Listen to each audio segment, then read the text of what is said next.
and welcome to another episode of Random Access Memory Stories That Bite with me, Jake Bernardes. And today I have a fantastic guest. Tim Brown is about one of the most high-profile breaches, I think, in history. And I want to talk a little bit, not about that actually, but about the consequences of and pressures of the modern CISO role and everything that kind of surrounds it, and dive into some of the aspects that we don't talk about enough in our industry. But before I do that, Tim, if you'd love to introduce yourself, tell us a bit about yourself, tell us what your hobbies are, and tell us who your hero is. Absolutely. So Tim Brown, former CISO of SolarWinds, now CISO in residence for Team 8. Let's see. So I've been around for a long time, done a lot of things, built a lot of products, always focused on security for about 30 years. Heroes. I look at inventors, I think. Those guys, really changed the world. And sometimes you love them, sometimes you hate them, but when you can really move things, then you kind of get excited. So, you get the Einsteins early, you get, Elon, before he went crazy, he was still doing incredible things. So those types of folks are really the ones that I look up to, folks that really push and change the world. That's interesting. What do you do for hobbies? What's fun for you? Yeah, so I live on a ranch in Texas. So I have about 60 acres, have probably 30 mini donkeys, 10 horses. My wife rides every day, rides 4 horses. I help, I don't ride. But yeah, that keeps us real busy. How do you live on a ranch with a wife who's obsessed with horses and don't ride horses? So I probably haven't, she says I have no balance. Um, so I was never any good. So she said I'm scary. And that was probably 20 years ago. So I've been married for 35 years. So, it's been a long time. Well, kudos on being married 35 years. That's cool. I might actually ask some questions related to kind of the relationship side of things too, as well. Actually, let's go on that one. But I wanted to start with this one, right? So you were the center of one of probably the most reputable or biggest breaches in recent time. It was a pretty major event. There's enormous public scrutiny was applied to it. You suffered obviously a health event, a heart attack, and then you reinvented your career entirely. What do you know about life now that you didn't know then? Like, how's your outlook changed Yeah. now? Yeah. So a lot about, not to worry about the things you can't change. That's one of the biggest ones. Through all the court cases and being charged, those type of things, a heart attack puts things into perspective for you. And, eventually you get to the point of, okay, I can live with the result, right? Whatever that result had to be, I was okay with it. And so, you have to give things patience. You have to let things run out. Yeah. uh, the incident happened in December 2020. The incident didn't close until December of 2025. That's 5 years of stuff going on. And eventually the case was dropped, which is great. So I think it's really just, sometimes you have to let go and just realize, hey, if the worst thing happens, I've got it covered. And be true to yourself throughout this whole thing. And, make sure you're not kind of selling your soul in any of the circumstances. I think that a lot of the community agrees you handled it with some pretty good grace and elegance in the way that you dealt with the situation, and we're really credit to the community.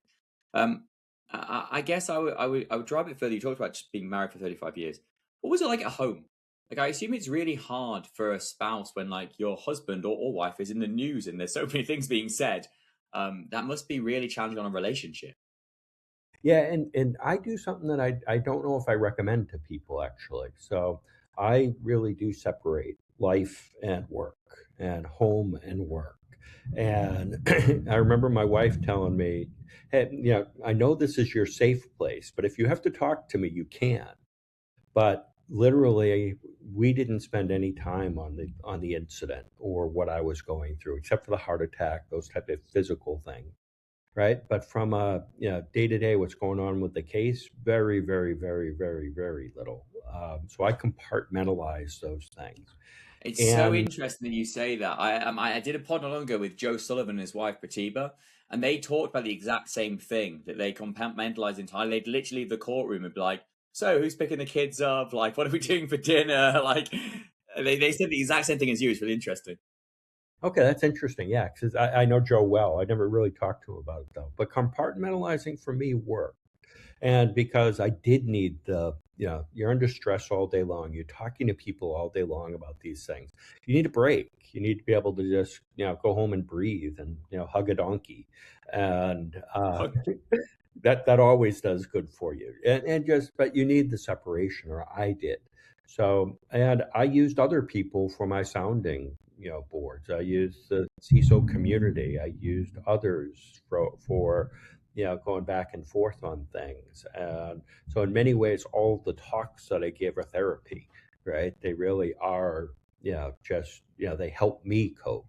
And then the support that I ended up getting from the community was, just um, incredibly heartfelt and incredibly, meaningful, right? So to have that level of support and to be able to give a story or tell somebody a presentation and they'd say, "Wow, thank you," or to hear somebody say, "Yeah, I adjusted what I was doing and something bad happened and I was safe because of you," or those types of things are make it all worthwhile. Yeah, I think. I mean, I'm sure you've been told this before. You just referenced it, but there are more people, myself included, in the community, who learned so much from some of the things that you said afterwards about insurance, about how to deal with lawyers, about how to be protected, about how to deal with your internal communications, like so many things that so many of us didn't know that we've then now got preparation for. So the same thing happened to us, how to deal with it in a better way. And thank you. I think that's a great credit to how you and the community interacted after the fact. I guess going back, like you said, you compartmentalized. Was there a point at which either you or your wife sat there over the dinner table or somewhere and thought, I might actually go to prison for this? Like the SEC was filing pretty hard, right? They're like, is there a point at which you genuinely had that thought and went, I don't know what this means for my life. I was just doing my job and now I might end up in a cell. Right. Yeah. So, I mean, one of the biggest decisions with the SEC came the first days, right? So I'm sitting there in the hospital after my heart attack. So I had the heart attack the same day that the SEC charged me. So I'm sitting there looking at a settlement and I'm saying and thinking to myself, well, I can just get it done, right? I signed this piece of paper and then it will be all over, right? It will just be done. I'll pay a fine. The fine would have been anywhere from 50 to 250,000, something like that. But then I'd be done. And at that point, they weren't asking for a bar of officer and director, so I wouldn't have to be fired.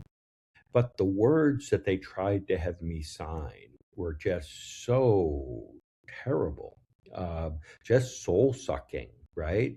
Tim, you suck as a person. You suck on your program. You were completely negligent in everything that you did. Just the words. And then you have to put your name to that.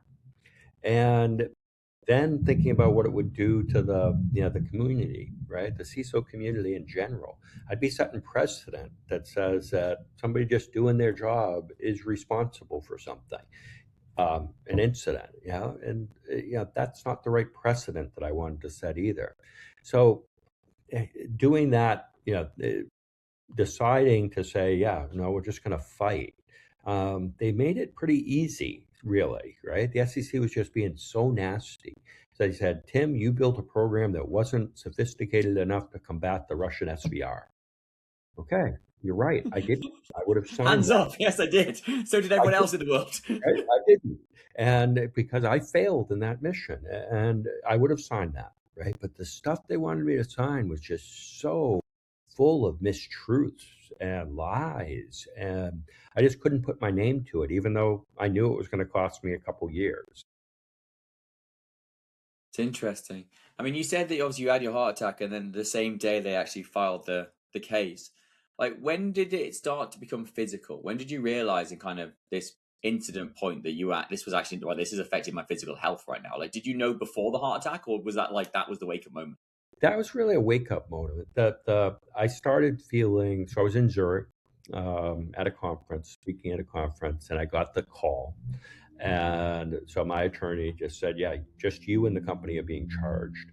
And I just noticed that I couldn't breathe. Right, I noticed that like walking up from the hills up to from Zurich up to my hotel, I'm with some folks and just walking along, and it's like your arms start feeling heavy and your chest starts getting tight, and you're just not getting enough oxygen.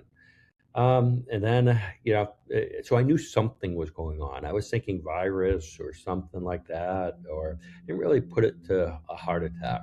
But then, I did something silly. I flew home, got home, couldn't walk from the terminal to my car, Oh my had to gosh. stop and rest. And that's a walk that I'd done thousands and thousands of times.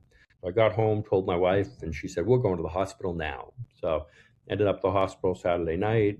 They put 95% blockage one artery, 75 the other. So stents and balloons. All better now. So no damage to the muscle and that type of stuff. So I was really, really lucky. But you didn't realize the kind of physical stress you were carrying until it manifested itself in the form of like an actual heart attack. Yeah, I didn't. I thought I was okay, right? And I really did. I thought I was okay. And one of the things that a number of us strive on stress. So Yeah. I like stress. I really do. And so when people tell me to manage stress, I had a problem with that. Met with a psychologist, Israeli person at one of our conferences that we had. He had a great presentation. He's been studying happiness for like 40 years. And what he said is stress isn't the problem, recovery is your problem. That you stress your muscles, you give them rest, you get better. You stress your muscles, you get them better. So that's the way you build up muscles. But I kept having problems with somebody saying reduce stress, reduce stress, reduce stress. No problem whatsoever with people saying increase your recovery. So I've actually been focused on increasing my recovery.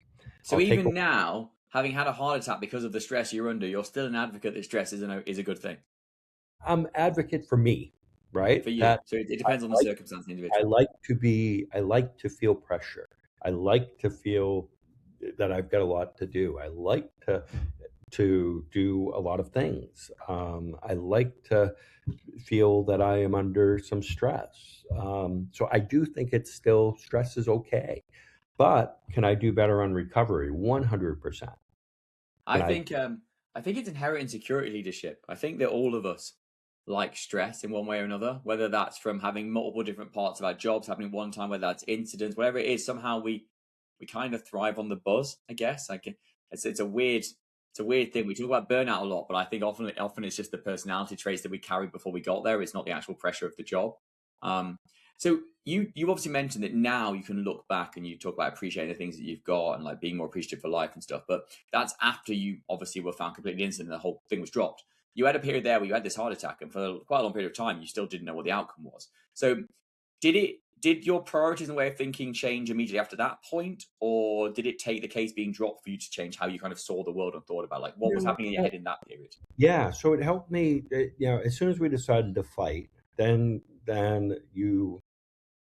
soon get you go through a couple different stages. First one of the stages is you question everything you're doing at work and say, can I write this down? Can I do this? Can I can I expose this thing that's happening? Can I put programs together to make things better still?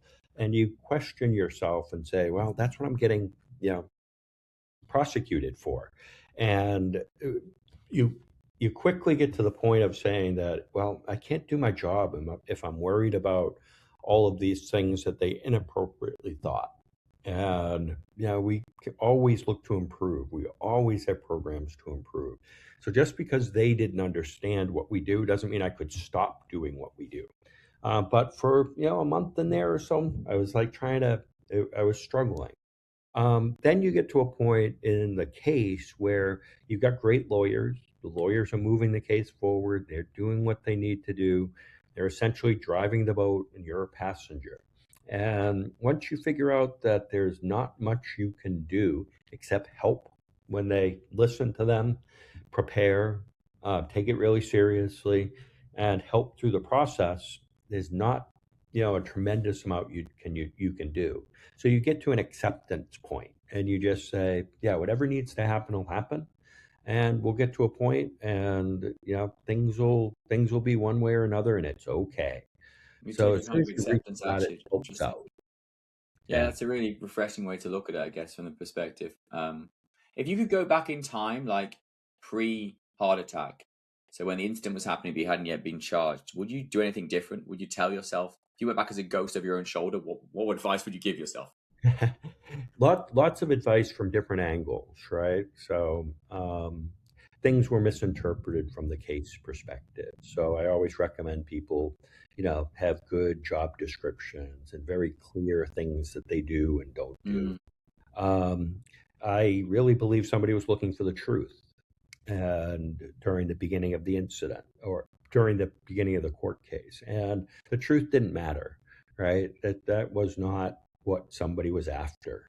um, so yeah, I went into teaching mode, trying to help people understand what we do as security professionals.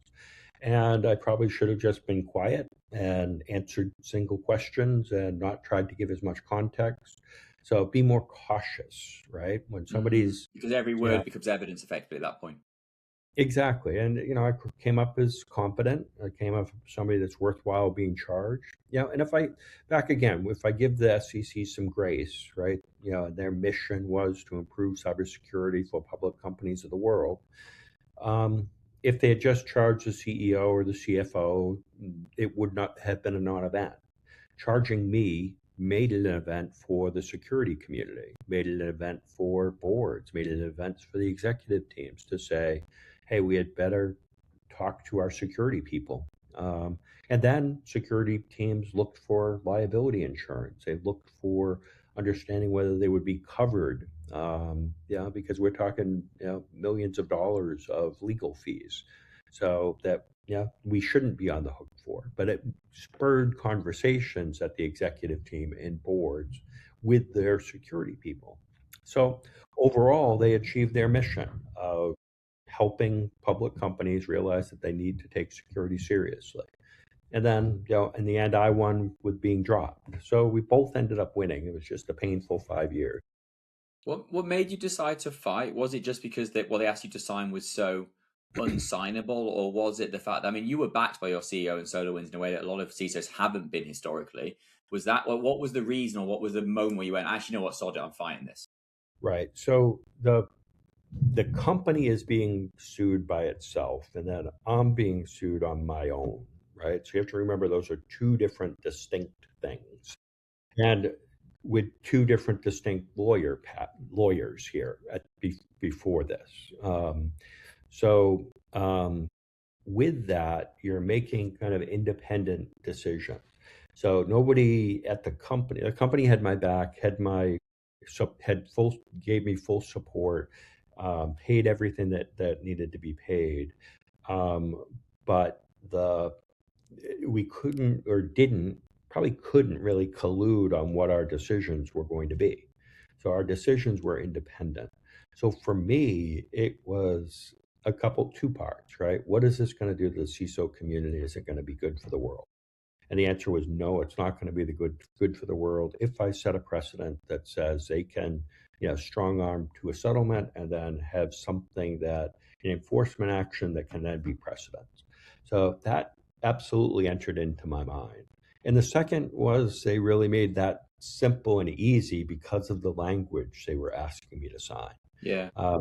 So between those two, it just was, yeah, let's fight. And the language they used against the company happened to be as bad as the language that they were using against me. And they looked at it and said, well, we can't sign this either because it would be bad for the company. So if they hadn't been that aggressive, we probably would have ended up settling. That's interesting, actually. I thought you'd probably say the same, and I've seen the documents themselves, so I was quite interested by that. You've talked about SolarWinds a million times, so let's pivot, right? So you survived one of the biggest breaches in history. You're cleared entirely. You've had a heart attack. You've not died. You've recovered. You're back to full health. You've got a fantastic reputation. You now have an incredibly strong personal brand. Um, why not go straight back to the CISO role? Like, why you pivoted entirely and become a CISO in residence, which you can explain in a second what it is, but why not just go straight back into the fire? What changed your mind?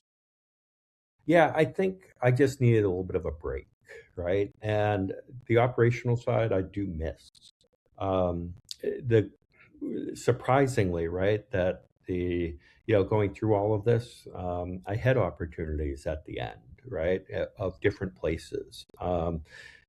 The I never sought out ever to be, be known by many, right? That just was not my plan whatsoever.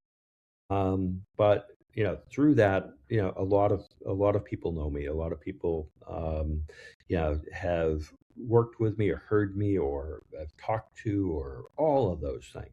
So when it came to looking, right, the case settled in December, or was dropped in December, which was great. The company and I had already decided to part ways before, right? Because the company needs to move on beyond this, and they did a good job, right? Great quarters, highest renewal rates they've ever had, all of those things. Um, but it was still time for me to, kind of move away from the company and let them keep going on their path and let me go on a new path. And then I talked to folks about, CISO roles. I talked to folks about, different roles, and I still wanted to help the community. So I looked for jobs that I could help the community with. This was, Teammate operates a CISO village. About 600 CISOs are in the village. And what the CISO village does is it gives us insights to what the world's looking at, what the world's missing, what products we should build. And then Teammate incubates products. So we start a company up, build the product, get them to a incubation stage, a seed round, an A round, and hopefully keep them building to great success. So it's a great model for me to kind of bring a couple of passions together. I'm a product guy at heart. I've built product for the last 40 years. So when I look at incubators, I've been helping the early stage guys. I have been helping the smaller companies kind of on their vision on what they should do. So I really enjoy that half of the job as well. So both those put together, so I still have community, then I have help building products that will hopefully change the world and are right at the bleeding edge. And and then I put those together, and I get a lot of value. You obviously are now deep in the CISO community. Yeah. What are they So, moaning about, happy about? What are the trends? Of course, AI is going to change the world, right? We're in a next couple years are going to be interesting, and interesting from what we need to have. Interesting in that all of the agents we're writing are different than humans, right? They're going to have different personalities, but those personalities are not always like the computer programs we wrote before. They're not deterministic. So what they're going to do can be based on a lot of different factors. So, when we look at that world, we're at a good inflection point. We're at another one. So I've gone through a number of them. I'm old enough to have, been at the, beginning of the PC to the internet to the cloud to, now AI. And I think each one of those has been an evolution, and we're going to be in the middle of a interesting evolution right now. So the question is, how do we keep up with the adversaries? I'm not a everything is negative, everything's going to blow up. I think at the end of the day, we're going to get better software because of AI. I think we're going to have a couple years of difficulty from we need to patch everything, right? The good hygiene has just changed, right? Good hygiene is bumped up. So I worry about companies that don't have the facilities to be able to aggressively implement updates, to aggressively test on their own, to aggressively and proactively understand what risks they're facing. Because the risks of yesterday are not going to be the risks of tomorrow. So that's one of the big things that we're looking at with the community is saying, okay, how do we do this? How do we do this for not just those that are big enough that can take really proactive approach? How can we help the ones that are not? How do we help open source? How do we kind of move forward at the right way so that we can use this kind of inflection point to make it much harder for our adversaries as opposed to them getting an upper hand? What worries you about the next generation? I say it because I think that as you talk about AI replacing early tooling, right? And effectively like that entry level stock analyst no longer exists. Entry level pen tester no longer exists, right? Entry level GRC no longer exists. So this path that most of us, yourself, you've been having through several decades of innovation. I'm still also at this point haven't been through two of them. Like we've seen and grown through career paths, whereas now like this next gen's coming into a very sophisticated attack landscape, but probably having never done any entry level work. Like how I don't know if I worry that like our next generation of CISO leadership doesn't have the skill set because they don't have the context. I don't know if you think differently, but someone in the community, I thought it'd be interesting to ask your opinion. Yeah, I was thinking some of that as well. It's like the background matters, but in some ways, if you look back, right, I was a kernel guy, so I developed under the kernel. Who needs to anymore, right? Then I developed under early Windows stuff, and who needs to do that anymore, right? Low code, no code. So it we've we've we've been able to survive not understanding the basics and thrive because do we really need to know assembler anymore, right? Do people really, how many of the people really need to know what's going on that deep as long as it's working, right? So I think we're going to feel some pain where that knowledge of what's going on behind the covers really does matter. But, I think it's just when we're going to see an inflection point. Do we really need to? What skills do I need for tomorrow? I think CISO of tomorrow is the really the, if a company does not have a somebody thinking about cyber impact on their business 100% of their time, then they're being negligent. And I think we'll see some of that proving out. So that's what I think the CISO's job ends up being. And then they need implementation, and then they need the idea to be able to, appropriate architect protection. But those protections are going to be different than what they were, just a few years ago. So I Mm. think the basics somewhat change, and what we look at, what we're going to see 5 years from now, will be a different environment, and will be different types of people, and will be different basics and different hygiene. And yeah, that's going to move us to a different lens. I don't think the position morphs into thinking about the business, thinking about the risks, thinking about it from a cyber risk, and then making sure that we have that risk level at an appropriate level. Mm. It's interesting. You mentioned a couple of things that I'm hearing a lot in the communities and in the kind of chats and various places that I'm these days, which is eh, whether the future, you talk about the impact on the business and modern CISOs having to understand that. And do you think that it's going more towards a path where defensibility is almost impossible? Like you talked about the fact that I didn't build a program that could defend against the Russian state. Like, shoot me, right? Like, the reality is, and you see in AI world that even script kiddies now can get past some pretty sophisticated defenses. And then I guess the question becomes, is it now more about resilience, your ability to restore, your ability to understand BCP, your ability to know how to run proper DR? Is that now a more important skill set than it was 5 years ago, even when we really cared about how do you protect the cloud or the SaaS environment? Right. So I think it's resilience, right? I think when we look at resilience, we look at giving up land, we look at better design. I think a number of the things that, we've been doing for the last 30 years of simplifying environments, I think we actually can embrace a little more complexity to get to resilience. So when we look at, why don't we microsegment everything? Well, it was too expensive. It cost too much. We didn't understand what it was going to be. So let's make it so a human can understand it. Maybe we don't need to do that anymore.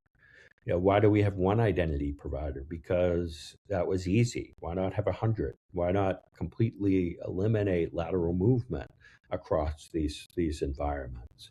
Why don't we all embrace military grade, networks and architecture and design and true separation? Well, it was going to be too expensive and it was going to take too many people. So anytime we say it's going to take too many people, I think we have an opportunity to, with AI to potentially do it better. So I think when we look at the, ideal environment from an AI-enabled defense capability, I think we have to rethink some of it. So today we're very tactical. Tomorrow, I think we get strategic and really change the shape of what we're doing. which needs a different CISO, right? Many CISOs who are tactical and operationally very good aren't strategic thinkers. Like a strategic thinker is a real leader. They need to be truly outcome focused, understand like that workflow, that process, more than they actually need to, to your words, more than they need to understand how assembler works. They need to understand like how an attacker might think and what I might have to do if this goes down or if that part breaks or the ephemeral part of this application goes down. It's a different skill set for the leader of tomorrow.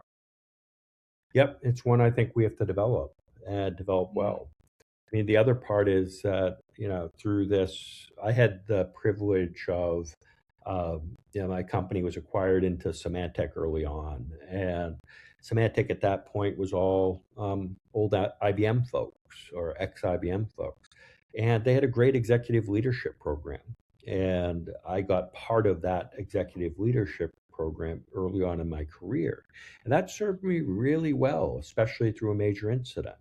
So I think we do need to skill up ourselves and the CISO community on executive skills. I think, yeah, that's going to be an important one. And then also on architecture, design, and strategic thinking and strategic models versus just all of the operation.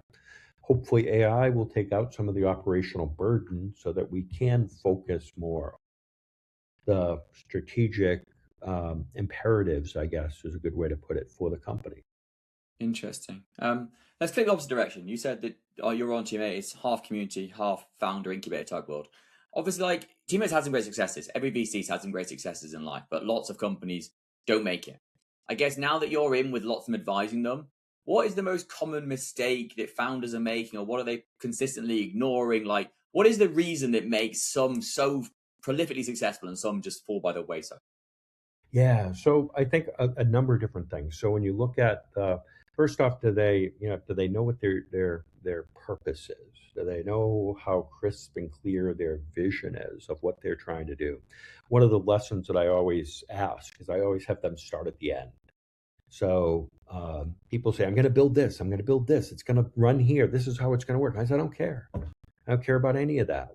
How are you going to change my world? How are you going to change Yeah, what is your thing that you're building going to um, change how I'm working, make me money, save me money, make my day go better, make me happier, give me something that it's going to change my life for. Then we can say, and I love it if it's hard. I want it to be a hard problem. If it wasn't hard, everybody would be doing it. So then those types of conversations lead us to things that are truly meaningful. And then we start having people build. But answer the early questions. Start at the end. Give me your marketing pitch. Tell me what you've done. And I want it to be super cool. And I don't care if it's hard, right? Harder the better. Um, so that's one of the lessons. Sometimes people start too much on the I can, right? I can do this. Well, who cares, right? So testing the ideas, looking for great feedback, looking for honest feedback. If you ask somebody, would you rather have this orange or blue? People will give you an answer. They'll say, well, I'd like it blue. Well, would you buy any more if it was blue? Well, no, of course not, but I'd like it blue, right?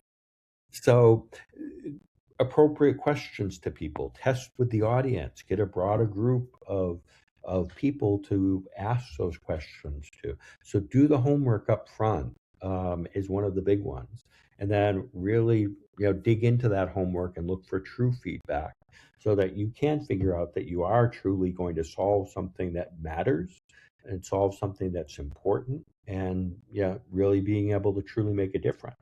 If you can do that, then it's still really hard, but you have a shot at going through you're going through and becoming a success. it's great that Tim. I have a lot of founders that listen because I do a lot with the founder community myself, and I've what you've said is exactly what I've said every time. One is I always said to be an 8-year-old like my little daughter, like stop thinking about what's possible and start thinking about what you want. Like in an ideal world, like you want a pink unicorn in the garden, right? Fine, we can't. There's no unicorns in the world, but like that's what you want. Find a way to get there. Like it's the outcome focus, and like everyone says, I want to understand what CISOs want, but then they go and build stuff without really thinking what we actually want.